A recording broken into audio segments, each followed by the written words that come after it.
There are moments in life when arrogance blinds a person so completely that they cannot see the storm about to swallow them whole. This story begins on a glittering Friday night inside one of the city's most luxurious dining establishments. A restaurant where polished crystal sparkles under chandeliers and hushed whispers float between tables like secrets. But behind the polished silverware and velvet booths, a storm was brewing. Chef Marcus Wade, the man who ran this empire's flagship restaurant, believed he was untouchable.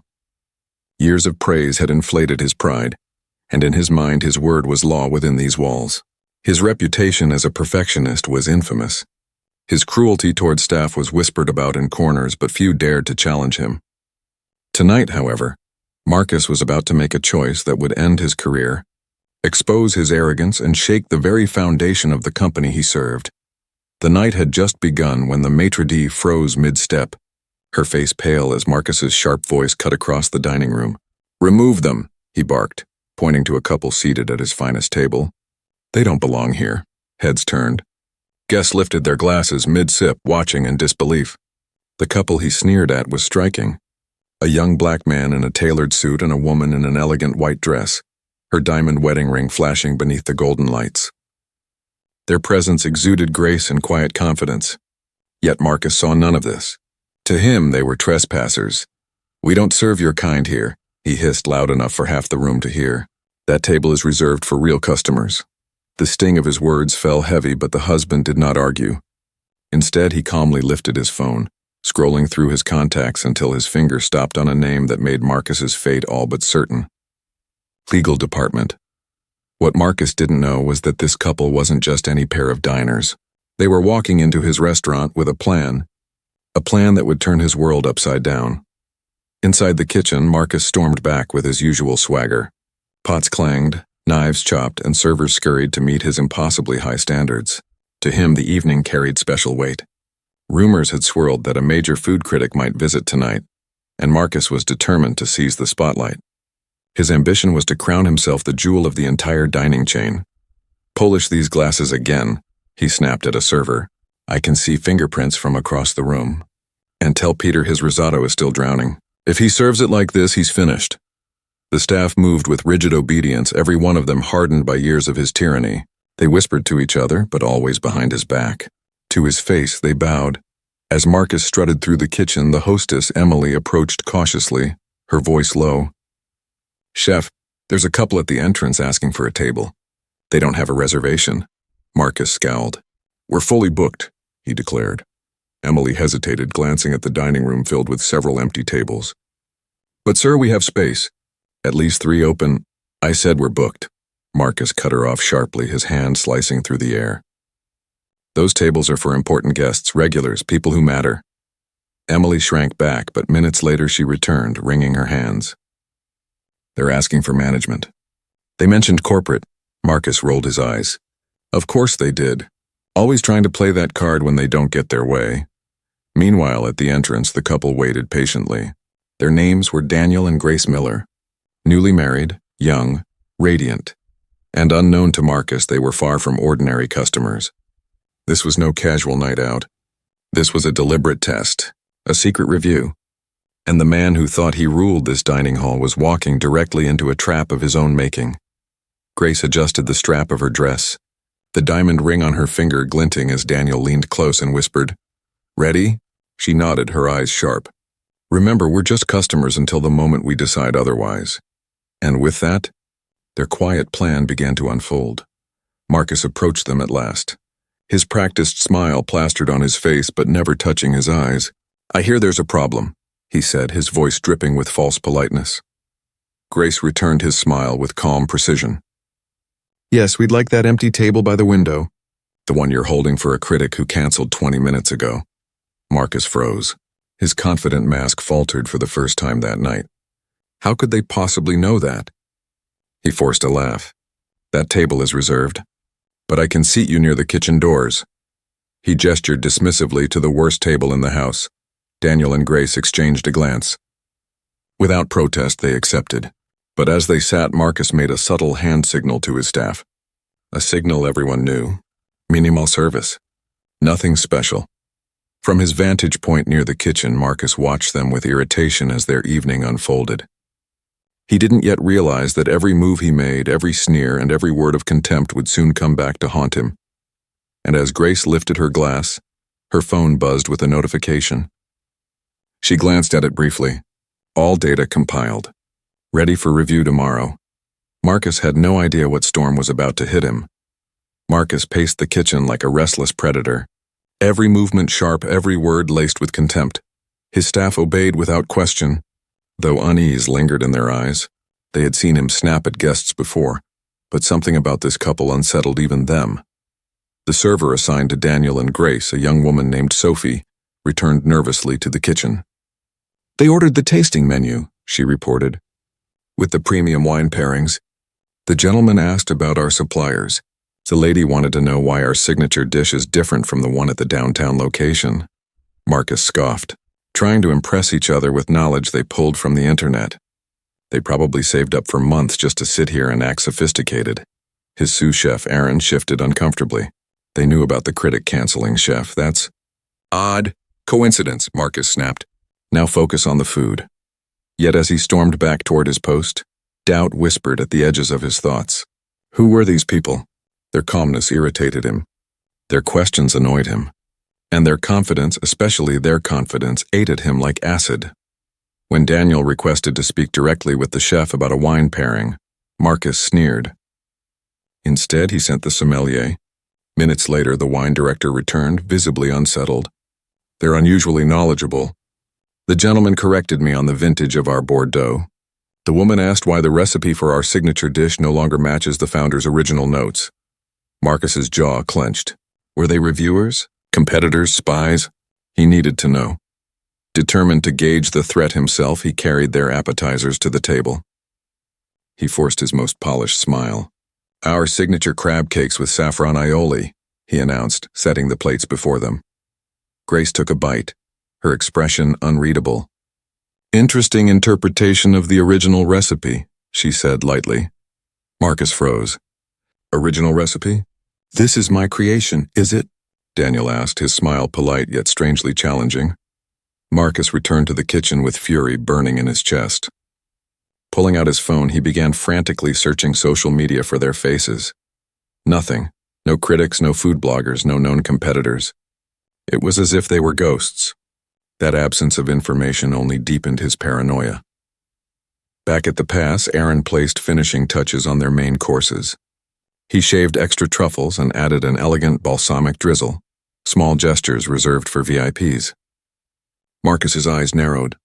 "Not for them," he snapped, scraping off the garnish and wiping away the design. "They get the standard plate." When Sophie delivered the food, Daniel and Grace immediately noticed. Their plates lacked the finesse of the dishes served at nearby tables. They didn't complain. Instead, they quietly photographed their meals, exchanging a look that spoke louder than words. Marcus watched them from the kitchen doorway, his agitation building. He saw Grace's phone light up again. A short line of text appeared before she locked the screen. All locations synced. "Meeting ready." A chill prickled Marcus's skin. Something was wrong. Unable to suppress his growing hostility, he approached their table again. "Is everything satisfactory?" His voice held the thin veneer of courtesy, but his eyes betrayed his contempt. "The concept is excellent," Grace replied calmly, "though the execution seems inconsistent with brand standards." Marcus's face burned red. "Brand standards? I've been with this group for nearly a decade. I know the standards better than anyone." Daniel made another quiet note on his phone. Marcus noticed Grace barely touched her wine. He saw an opportunity to belittle her. "Not to your taste?" he asked with a mocking smile. "Perhaps something simpler would suit you better." The nearby diners grew tense. Conversations hushed. Sophie stood frozen with her tray, torn between stepping in and staying silent. Grace opened her mouth to respond, but Marcus cut her off. "If you can't appreciate fine dining, perhaps this isn't the place for you. We have certain standards here." The dining room fell silent. Every eye turned toward them. Daniel's expression didn't change, but his voice carried an edge. "Standards?" "Yes, standards," Marcus said, lowering his tone but making his meaning cruelly clear. "We cater to people who understand quality." Grace gently set her napkin on the table, her movements calm, precise. "Are you asking us to leave?" I'm suggesting you'd be more comfortable elsewhere, Marcus replied with a thin smile. Daniel rose, pulling out Grace's chair with dignity. Then we'll be going. He reached into his jacket pocket, but Marcus interrupted. No need for a scene. The meal's on the house. Just leave. The couple walked out silently, their heads high. Through the glass windows, Marcus saw them step into a sleek black car, speaking into their phones with grave intensity. He smirked to himself. Another victory. Another disruption handled. But outside, in the quiet of their car, Grace's composure cracked. Her hands trembled, her voice quivering with rage. 8 years building this company, and this is how he treats people who look like us. Half the recipes he brags about I created. Daniel took her hand, his thumb brushing over her wedding ring. His voice was steady, but his eyes were cold. This is why we're here. We knew complaints were coming from this location, but now we have first-hand proof, and this time there will be consequences. Grace reached into her purse and pulled out a second phone, a corporate device. She dialed quickly. This is Grace Miller. We have a situation at the Lakeside location. I want everything documented. Footage, witness statements, customer reports. And I want the regional manager here tonight. Inside, Marcus strutted through the kitchen with smug satisfaction. That's how you deal with troublemakers, he muttered. They think they can play the victim card. Not in my restaurant. But even as he boasted, his phone buzzed. Several urgent emails flashed across the screen from corporate headquarters. The subject lines carried words that pierced through his arrogance. Urgent. Immediate review. Response required. And before the night was over, Marcus Wade would learn that the couple he had just humiliated weren't customers at all. They were the very people who built the empire he thought he controlled. Marcus barely glanced at the flood of urgent messages filling his inbox. He brushed them aside with the same arrogance he used to dismiss his staff. To him, nothing could touch his authority inside these walls. Yet outside, the wheels of justice were already spinning faster than he could imagine. Emily, the hostess, approached nervously. She clutched a sleek black card she had found at the podium near the front desk. Chef, she said cautiously, the couple left this behind. I think you should see it. Marcus waved her off with a scowl. Throw it away. Probably some complaint threat, Emily hesitated. But sir, it has the company logo. Their names are, I don't care what they claim, Marcus snapped, his patience gone. I run this place. Not them. What he didn't see was that just beyond the front entrance, a car door closed with quiet authority. A woman in a fitted charcoal suit stepped onto the curb, tablet in hand. Teresa Alvarez, the regional manager, had arrived. Her jaw was set, her eyes sharp as she reviewed security footage on her screen before even stepping inside. Each angle of Marcus's confrontation played before her, and with every passing second, her expression grew harder. Inside, the kitchen buzzed with noise until the sound of heels striking tile silenced the room. Teresa pushed open the doors and the staff froze. Her presence carried weight, her authority absolute. I need the security footage from tonight, she said firmly, and I'll be speaking to every staff member who interacted with that couple. Marcus forced a smile and extended his hand. Teresa, what a surprise. Dropping in on dinner service? She ignored the gesture. We have a situation, Marcus. I need your office for interviews. Marcus's smirk wavered, but he recovered quickly. Situation, please. They were disruptive guests. I removed them for the sake of our image. If they filed some exaggerated complaint, I'll set the record straight. Teresa's eyes locked onto his. They didn't file a complaint. And those guests have names. Marcus faltered. But before he could press her further, his sous chef Aaron slipped into Teresa's office with his phone. They spoke in hushed tones. Marcus caught only fragments, but he saw Aaron scrolling through screenshots. Familiar ones. His own text messages. Comments he had sent in the past about guests and even his own staff. A cold sweat prickled his neck. Betrayal stung like a blade. Then his phone rang. He snatched it up. Marco, he said quickly, recognizing the voice of a fellow chef from another branch. Marcus, what did you do? Marco's voice was urgent, almost panicked. Corporate is reviewing every manager right now. Emergency meetings everywhere. People are freaking out, Marcus's chest tightened. This wasn't just about one couple anymore. Something far larger was unfolding. He shoved his phone back into his pocket and approached Teresa again, lowering his voice into something smoother, almost pleading. Look, maybe there was a misunderstanding. I was protecting the restaurant's high-end image. You know how important that is. Teresa's gaze was unflinching. By humiliating guests based on their appearance? I would never— That's exactly what you did, she cut in sharply. And the worst part is you don't even see it. Before Marcus could respond, Teresa's phone rang. She answered crisply. Her posture straightened. Yes, sir. He's here. We'll proceed as discussed. When she hung up, her tone was colder than before. That was Daniel Miller. He and his wife are on their way back. With the company's legal team. The blood drained from Marcus's face.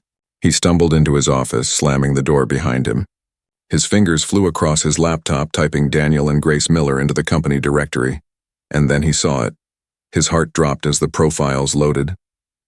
Daniel Miller, Chief Executive Officer. Grace Miller, Chief Operating Officer and Head of Culinary Development. Their professional headshots glared back at him, the truth undeniable. The couple he had mocked, belittled, and shoved out of his restaurant weren't random diners at all. They were the empire he thought he ruled. Articles appeared beside their profiles, recent news pieces celebrating their marriage, features on their vision for expansion, stories about Grace's recipes becoming the cornerstone of the brand. One detail struck him like a knife. The signature crab cake he had claimed as his own creation, it was Grace's dish, developed years ago in her grandmother's kitchen. He staggered out of his office, ashen and trembling. In the dining room, Teresa was already instructing staff to close early. Guests were politely escorted out with promises of compensation. Marcus protested, his voice cracking. You can't close my restaurant. Teresa turned on him with a steady voice that brooked no argument. It's not your restaurant, Marcus, and I have full authority to shut this location down for emergency review. Around them, staff whispered. Some avoided his eyes. Others looked at him with something new, relief, even vindication. The cracks in his empire were spreading fast and he could feel the ground shifting beneath his feet, but Marcus still clung to a desperate hope. He didn't yet realize that the night was only beginning, and the storm outside was preparing to break down his doors. The atmosphere in the restaurant was heavy, the kind of silence that made every sound sharper. A fork clinked against porcelain, the last lingering guest being ushered out by a server who spoke in hushed apologies. Marcus stood near the pass, his hands shaking slightly, trying to maintain a mask of composure. Inside, his chest throbbed with panic. The front doors opened with deliberate weight. 3 sleek black SUVs had pulled up outside, and now their passengers entered. Daniel and Grace Miller walked in first, no longer posing as ordinary customers. They carried themselves with a quiet authority that filled the room. Behind them followed attorneys, corporate aides, and senior executives, tablets and folders in hand. The staff watched in frozen silence. Some had never seen the Millers in person before, only on company newsletters or training videos. To see them here in the flesh, radiating calm power, was like watching history step into the building. Marcus tried to summon his usual smile, though it trembled at the edges. Mr. and Mrs. Miller, there's been a terrible misunderstanding. If I had known, Grace's gaze cut through him like glass. That's Dr. Miller, she corrected coolly. And this is Mr. Miller.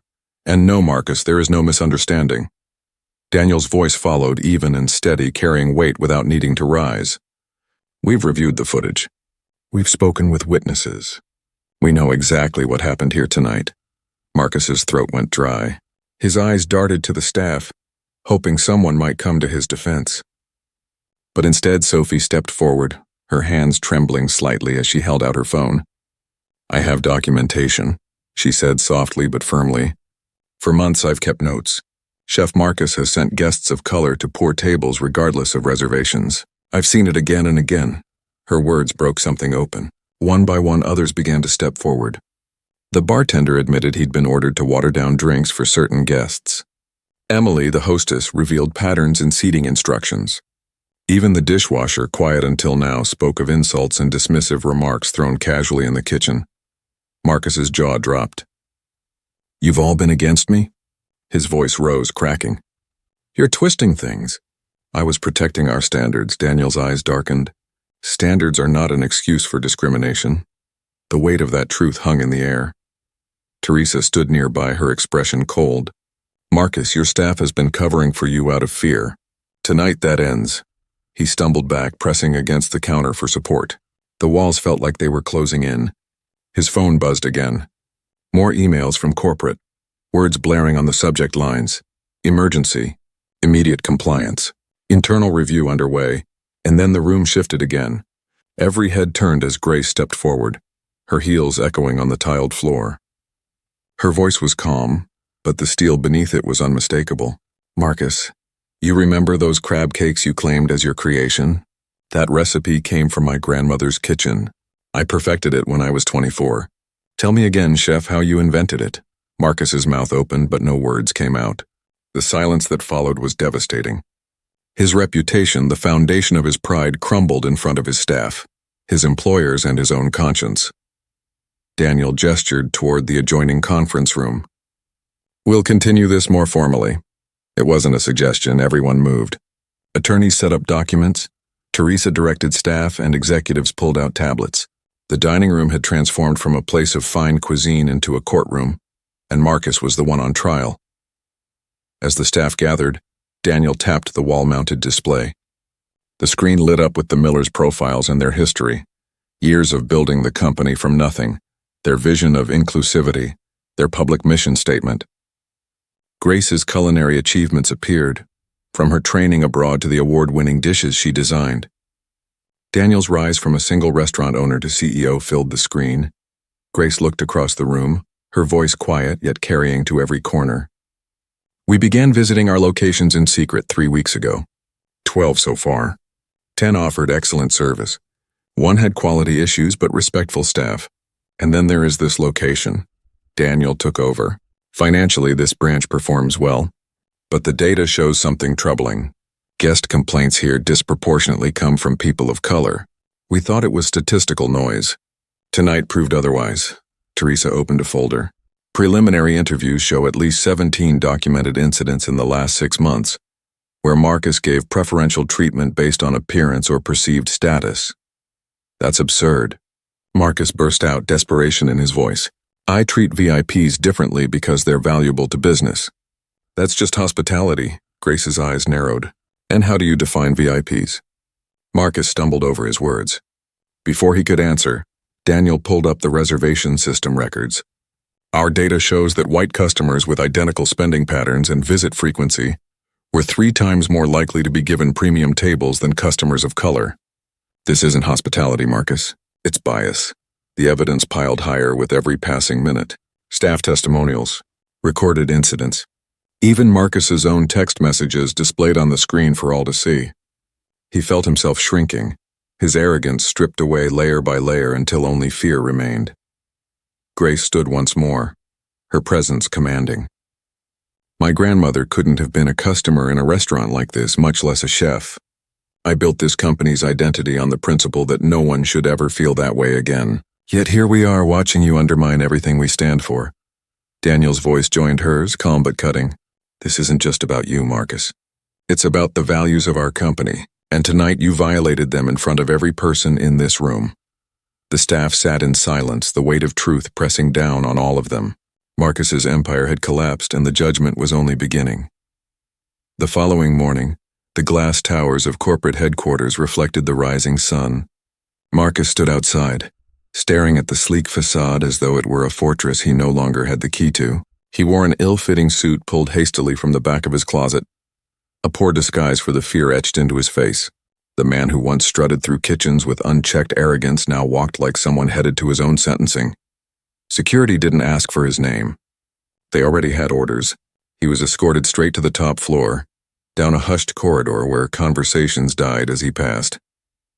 The boardroom door stood slightly ajar, and beyond it, executives sat waiting with legal counsel, HR leaders, and analysts. Not a single smile greeted him. The chairwoman, a poised woman with silver hair and an air of absolute control, called the room to order. "This emergency session begins now." Daniel and Grace entered last. Their presence filled the space effortlessly. Gone was the quiet couple from the restaurant. Here they were, leaders of an empire, dressed in sharp suits, their expressions unreadable. They took their seats at the head of the table, not as victims, but as visionaries intent on protecting what they had built. Daniel spoke first, his voice measured and calm. "Today we address 3 matters: the incident involving Marcus Wade, the systemic failures that allowed discriminatory practices to continue, and the company-wide response necessary to ensure it never happens again. Grace's tone followed, sharper, more personal. This is not only about one chef. It's about whether this company lives up to its values or allows arrogance and bias to poison everything we've built. The chief legal counsel began, outlining the company's exposure with brutal precision. Marcus's actions violate internal policy, state laws, and potentially federal civil rights statutes. The documentation is clear. If this behavior is shown to exist across multiple locations, we face catastrophic legal exposure, class action suits, loss of partnerships, millions in damages. Marcus shifted in his chair, his throat dry. He tried to interject, but the counsel cut him down. Don't speak. Every word you say now can and will be recorded against you. Then came HR presenting overnight interviews. Staff described years of intimidation, fear of retaliation, a culture where bias wasn't just tolerated but normalized, a breakdown of safeguards, a betrayal of trust. Marcus finally spoke, his voice quieter than anyone had ever heard it. I was serving our high-value customers. That's just good business. The counsel's eyes were cold. Define high value. He stammered. The ones who spend the most. Who fit the image? The screen lit up again, this time with hard numbers. Customer data. Spending habits. Visit frequencies. The truth was devastating. His so-called VIPs weren't spending more than others. The only consistent factor was race. Gasps rippled through the room. Marcus shrank lower in his chair, his world collapsing in cold statistics. Financial analyst presented next. We've quantified the impact. Decreased repeat visits from targeted demographics. Lower staff retention. Brand erosion. The predicted cost of this bias, if unaddressed, runs into tens of millions over 5 years. Marcus's ears rang. He heard the words but couldn't absorb them. Then came the final blow. A data scientist showed a projection model. If these practices are replicated elsewhere, this company could lose its position as an industry leader within 3 years. Public trust once broken doesn't recover easily. The board recessed briefly. Marcus leaned against the wall outside the room, trembling. He overheard whispers, class action, federal inquiry, boycotts. His stomach twisted with the knowledge that his arrogance had set all of this in motion. When the meeting resumed, Grace stood at the center of the room, a stack of documents in hand. We are implementing immediate corrective measures. Anti-bias training across every location. Reservation systems revised to remove subjective decisions. Anonymous reporting systems for both staff and customers. Accountability protocols directly tied to management contracts. The board nodded. Executives murmured approval. She wasn't just fixing a scandal. She was reshaping the company's DNA. Then Daniel turned to Marcus, his voice calm but final. As for you, there are 2 options. Resignation with severance and non-disclosure, or termination with cause, which we will make public. Marcus's voice cracked. Is there any way I can stay? The HR director responded, professional yet firm. That would require you to accept responsibility, complete extensive training, accept a probationary role at a different location, and submit to continuous monitoring. But considering the evidence, even that may not be possible. The room was silent as Marcus absorbed the reality. 8 years of his career teetered on the edge of oblivion. His power was gone, his pride stripped bare. The empire he thought he controlled had revealed him as a liability, but the Millers were not finished. Daniel's voice rang steady. This incident has exposed more than one man's failure. It revealed cracks in our oversight. We will not just patch them. We will rebuild stronger, Grace added, her words carrying both fire and hope. This company was born from a vision of inclusivity and respect. We will not allow arrogance and prejudice to derail that mission. Not now, not ever. As the board voted unanimously to approve sweeping reforms, Marcus sat silently in the corner, watching the life he had built disintegrate piece by piece. He was no longer the commanding voice in a pristine kitchen. He was a cautionary tale, and outside this room the world was already learning his name. A video recorded by a diner had leaked overnight. It was climbing into the millions of views, showing in crisp clarity his sneers, his insults, his disdain. The storm he thought he controlled was now a hurricane, and its eye had fixed directly on him. The video spread like wildfire. By noon, it wasn't just a company scandal. It was national news. Clips of Marcus sneering at Daniel and Grace played on morning talk shows, shared across timelines with captions of outrage. Words like discrimination, arrogance, and downfall trended alongside his name. Food critics who once praised his talent now condemned his behavior, calling him the embodiment of everything toxic in fine dining. Reporters swarmed outside corporate headquarters. Inside, the Millers prepared to face the world. At a hastily arranged press conference, they stood shoulder to shoulder before a wall of cameras. Daniel spoke first, his voice calm but unshakable. As founders of this company, we take full responsibility for what occurred. The failure to uphold our values rests with us, and we will address it decisively. Grace stepped forward, her words steady and resolute. What happened to us is not unique. Too many people experience exclusion in places meant to welcome them. We are implementing immediate reforms across our company. Every guest, regardless of appearance, background, or status, deserves equal dignity at our tables. This is not just policy, it is our promise. The response was electric. The public, furious at Marcus, leaned toward forgiveness of the company because of the Millers' honesty and action. Hashtags supporting them began to trend. Customers shared positive memories at other locations. Their calm but firm leadership turned outrage into momentum, but Marcus was collapsing. His phone, once a lifeline to industry contacts, had fallen silent. Former mentors issued public statements of disappointment. Cooking events canceled his appearances. His name was scrubbed from association directories.